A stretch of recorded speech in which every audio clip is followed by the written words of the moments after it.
కాపునాడు.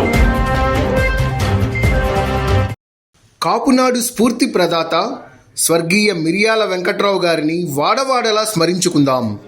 1970వ దశకంలో అప్పటి సామాజిక, రాజకీయ, ఆర్థిక, సినీ రంగాల్లో అగ్రవర్ణ పెత్తందారీతనాన్ని వ్యతిరేకిస్తూ మిరియాల వెంకట్రావు గారు ప్రారంభించిన సామాజికోద్యమం అనేక కొత్త పుంతలు తొక్కి 1980 నాటికి వంగవీటి మోహనరంగ, మెగాస్టార్ చిరంజీవి రూపాలలో బయటకొచ్చి ఆంధ్ర రాష్ట్రాన్ని ఉర్రూతలూగించింది.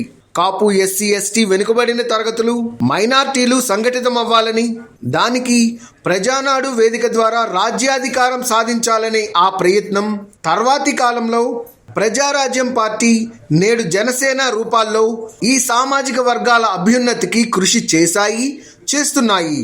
ఈ మహత్తర కార్యక్రమానికి నాంది పలికిన స్వర్గీయ మిరియాల వెంకట్రావు గారిని స్మరించుకుంటూ నవంబర్ 9వ తేదీన వారి 9వ వర్ధంతిని సామాజిక న్యాయ దినోత్సవంగా ప్రతి గ్రామం, ప్రతి డివిజన్, ప్రతి మండలం, ప్రతి అసెంబ్లీ నియోజకవర్గ కేంద్రం, ప్రతి పార్లమెంటు నియోజకవర్గ కేంద్రాల్లో నిర్వహిస్తూ మిరియాల వెంకట్రావు గారికి ఘనంగా నివాళులర్పిద్దాం. సమాచారం, సహకారం అన్న నినాదంతో కాపు సమాజ అభివృద్ధిలో మీరు భాగస్వాములు కండి. కాపునాడులో సభ్యులుగా చేరండి, చేర్పించండి.